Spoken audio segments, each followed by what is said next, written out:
giant belched forth the roar so hot. Need to speak to the Duchess, urgently. All right, you scamps. Store is done.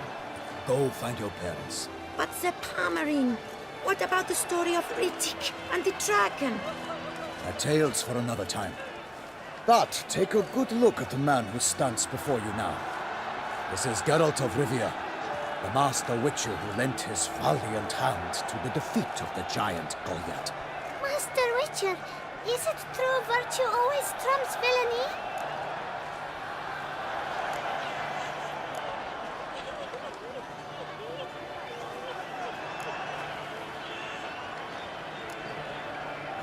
Not always. Could go either way.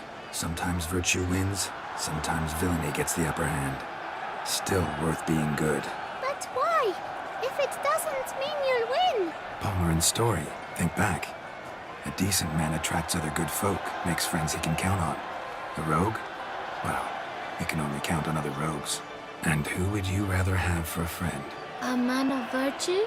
I must agree. Now, that will do for questions. Go find your parents. Her Enlightened Highness has doubtless arrived at the tourney grounds to watch the battle in the arena. If we hurry, we'll be in time to speak with her before the spectacle begins. Lead the way.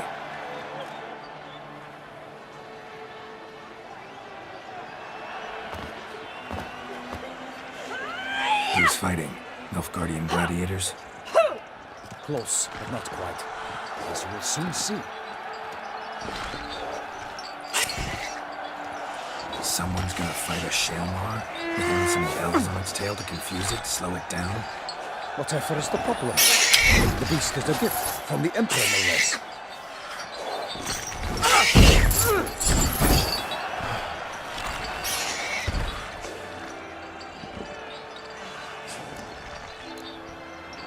This is dangerous. Elves on its tail aren't enough. I saw a spectacle of the swords of the arena in Nuremberg. There, a knight defeated a Shalmar with bells on its tail. Might have gotten lucky. Shalmar might have been lame. Who knows? Only a Witcher has a real chance against a healthy Shalmar. And that's not even every Witcher. Besides which, releasing a monster that dangerous in front of a crowd, plain irresponsible. Who's going to fight the beast? Guillaume, the young man you met. Yeah. Mentioned he'd promised his heart's capture a monster trophy. Great love demands great sacrifices. Let's go.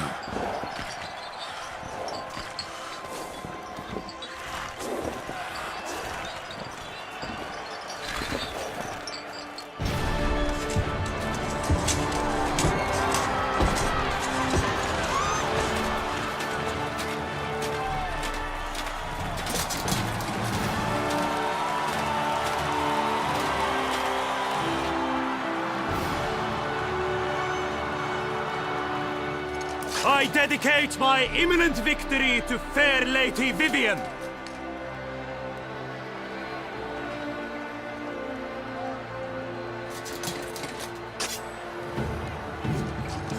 It's begun. The fight shall have to end first. We must wait.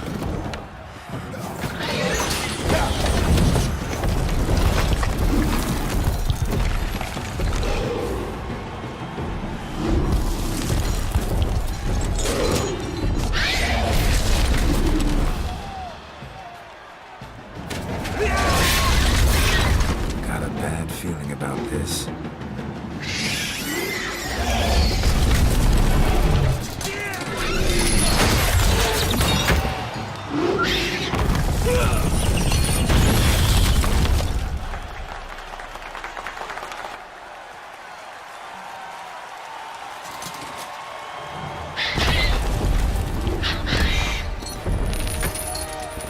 Damn it.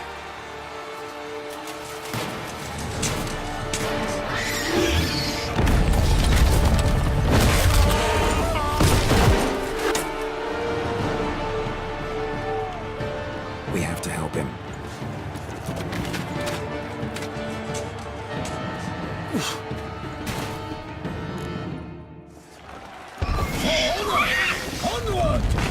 keep it down. Alas, politely, the beast heaved its foul girth, let loose the roar, dropped him to earth. Then down came the Witcher in one bound to give fight to the beast. Its plans consumed. The fate of the beast has been weighed by the gods. Soon the Witcher shall triumph against the odds.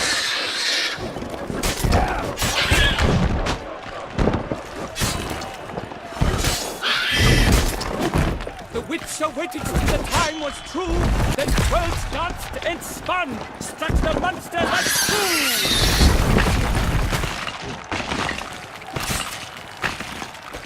Like a bow leaves the monster, so the Witcher put the Selma that is foul hard earth.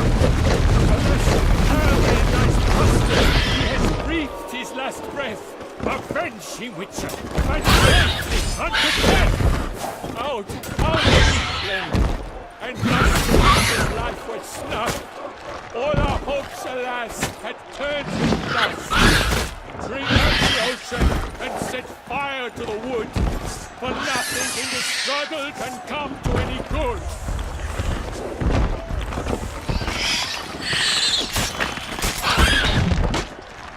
Dodge, dive, flee, pace, racers, belly, Herman's eyes wrinkle out, blood transforms into jelly.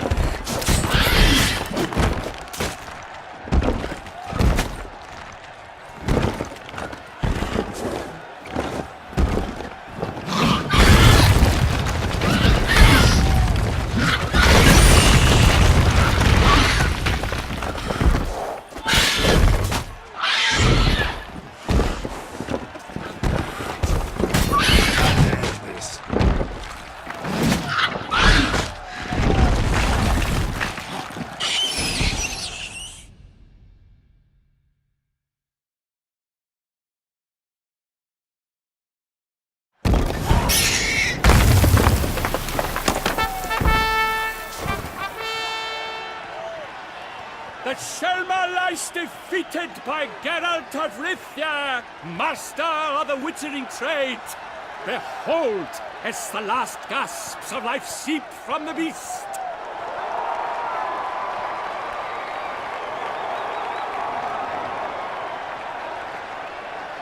Master Geralt, do what you must. Finish the deed!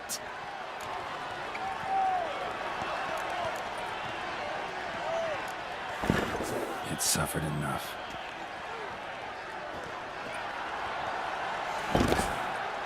The monster lies slain! The fight is done! Praised be the victors!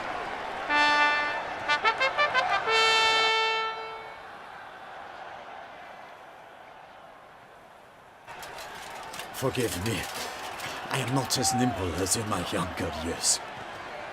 You fought bravely. Thanks for your help.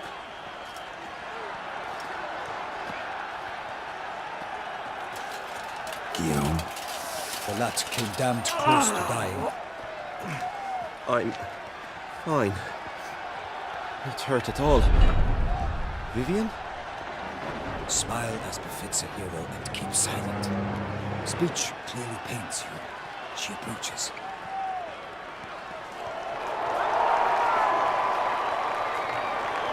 Geralt. We must talk. Vivian. You shall talk later, in the medic's tent. Geralt, magnificent, breathtaking. Your Grace. We knew that to summon you was a brilliant idea. We are delighted, ravished to have struck upon it. And I'm truly, honored. See to our young hero. Hop, hop.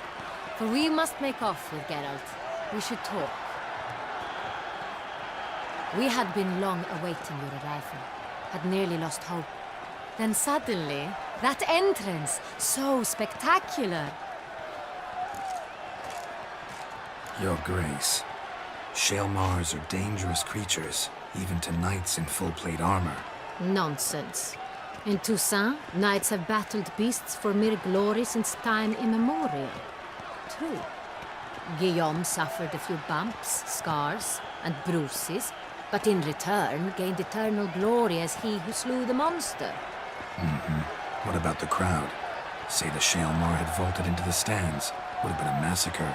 Geralt, though we value your fortuitous intervention in the arena, we would remind you your services have been retained, and as shall soon become clear, you will be generously compensated for completing another task altogether.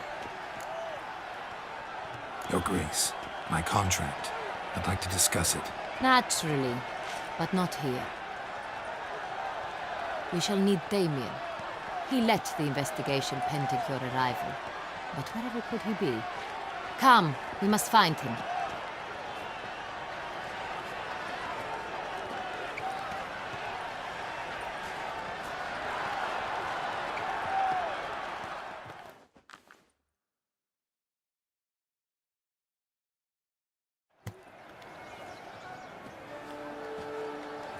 Tell us, have you come alone?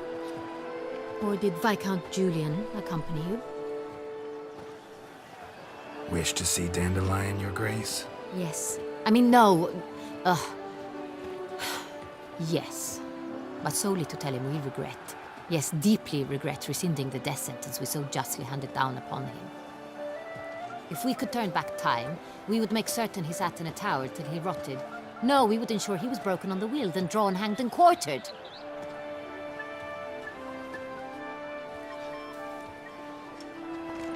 Ah, the very man we would entrust with these tasks. Damien de la Tour, captain of my personal guard. Your Grace. Witcher. Greetings. Sorry to have to tell you, but the guardsman handling the last victim's body... I know already. The creature in the cellar of Corvo Bianco. Was it the beast? No. A Bruxa, a kind of vampire. Not the beast, but tied to it in some way. You know this how? Through careful analysis of the evidence, both on the riverbank and at Corvo Bianco. Do you mean to insinuate the investigation thus far has been sloppy? Geralt insinuates nothing of the sort. We must listen to him attentively. I examined the body of the beast's last victim. Might have found something. Need to analyze it. A quiet place, that's what I could use most right now. And maybe the help of an alchemist or a mage.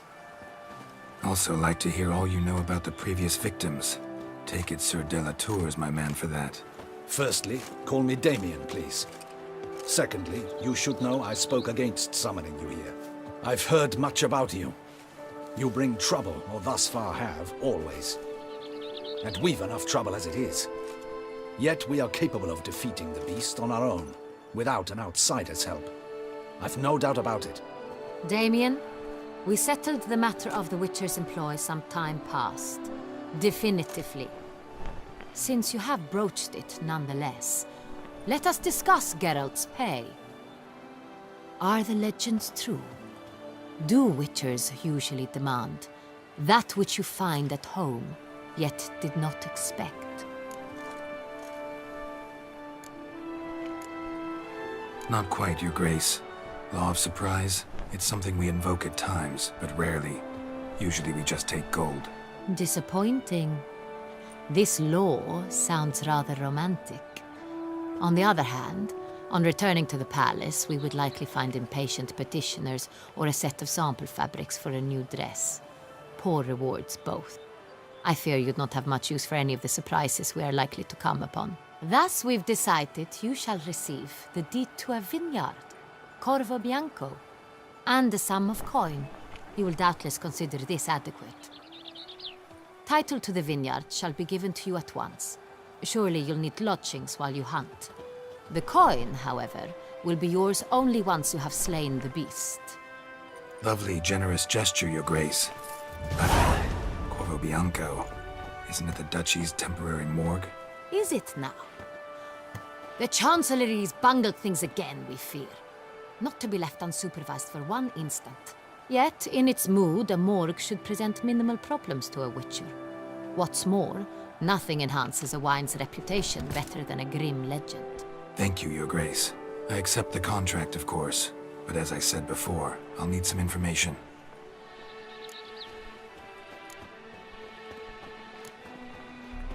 How How'd it start? Who was the first victim? Crespi was the first to die. He was famed once for his many glorious tournament victories. Then he grew old, hung up his sword, and took to winemaking. Crespi was not loved by the wine merchants. He was ruthless in business and thought to cheat many a time. He asked us for a dispensation from all court ceremonies. We did not grant it. We could not. Once you've taken the oath of a knight, you remain a knight till death. How'd he die? Where'd they find the body? Quite unusual, the circumstance. He was at a feast when suddenly one of his fellow feastgoers noticed he was missing. The town watch found him an hour later. On his hands and knees, propped against the town pillory, his sword hanging from his neck. He had died of wounds inflicted with claws, not a weapon. Blows of great force. So he died suddenly, but the body was on its knees, meaning someone posed it. So it seems. Second murder. Tell me what you know. In the city there are certain nooks. No one reasonable ventures there after dark. Ramon Dulac's corpse was found in one such place. With the first murder, terror gripped the city. Its inhabitants grew wary, kept to safe areas. Consequently, news of the second victim came to us from a group of concerned cut-purses. Criminals fear the beast? Telling in a way. Take it you've excluded the possibility that Ramon died at the hands of these bandits. Do you believe me an amateur? Not hands, but claws killed Ramon Dulac. The wound was deep, clean. His body was found in a gutter, dressed in nightshirt and cap, a pillow placed under his head, and his sword replaced by a bed warmer. Ramon Dulac, a knight who but a dozen years past was an advisor to our father, the Duke. Someone went to a lot of trouble to make him look ridiculous. Maybe revenge was the motive. It's not out of the question. Dulac had shady dealings with the criminal underworld, but no one ever came forth with concrete proof of any misdoings. So, first two victims were knights, best years behind them. The same could be said of the third. Sir Delacroix was wont to claim that in modern times knights face new challenges, enterprise being the latest addition to the chivalric virtues. He made a veritable fortune in the grain trade. Palmerin even nicknamed him Sir de la Stinchi. Found a coin pouch on his body. Contained florins dating from various times, hailing from different provinces of the Empire. Delacroix loved coin, true, but had no patience for numismatics. Lots of similarities between the victims. All the bodies were found in strange places under extraordinary circumstances. Seems the murderer, whoever or whatever it is, has some meaning to convey.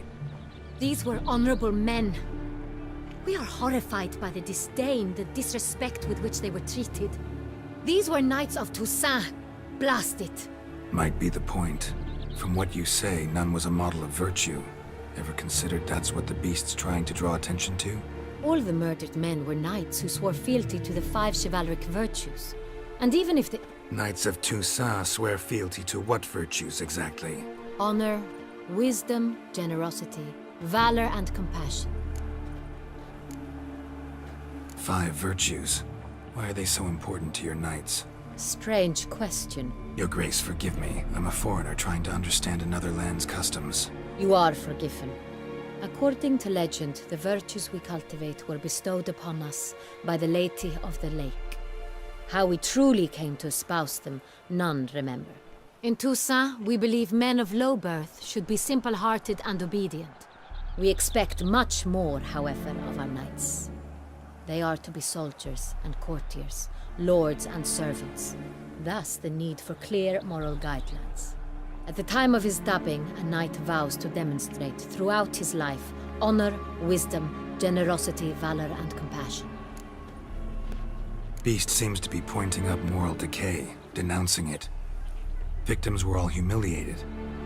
Might have been murdered to emphasize their lack of specific chivalric virtues. Honor compromised by the pillory. Wisdom by ridicule. Generosity by a coin pouch shoved down a throat.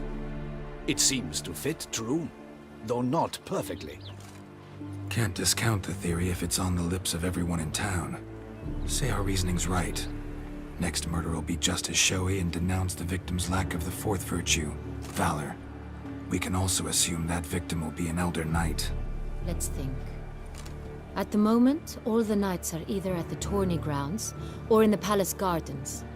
Our annual hare hunt shall begin there shortly. Have you heard of the custom?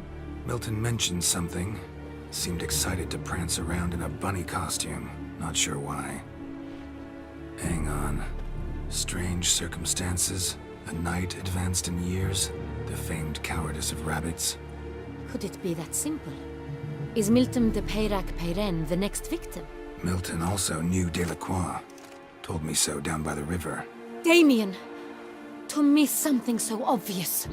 De Peyrac-Peyren, Crespi, Delacroix, and Delac formed a knightly team. It was years ago, but They were a team? they were close friends, tightly knit, and as such earned the trust of our father, the Duke. We often witnessed him turn to them with delicate matters. Later, their paths diverged. Unlikely to be a coincidence. Beast must know it too. It's a lead, I'm sure.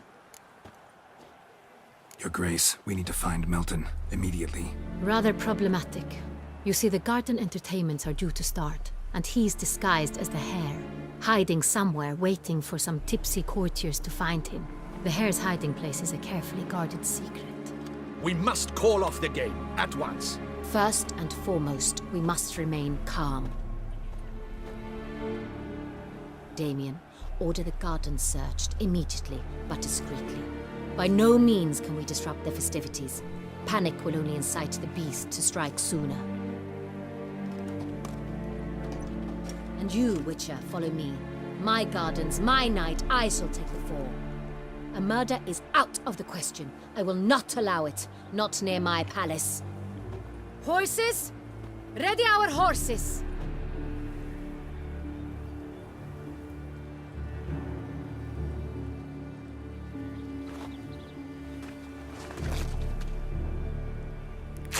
Your Grace!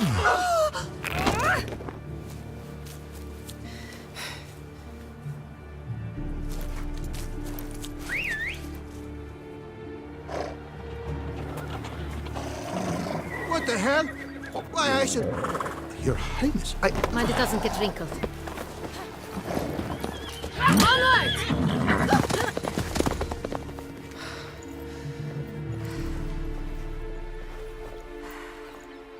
Hey! That is silk!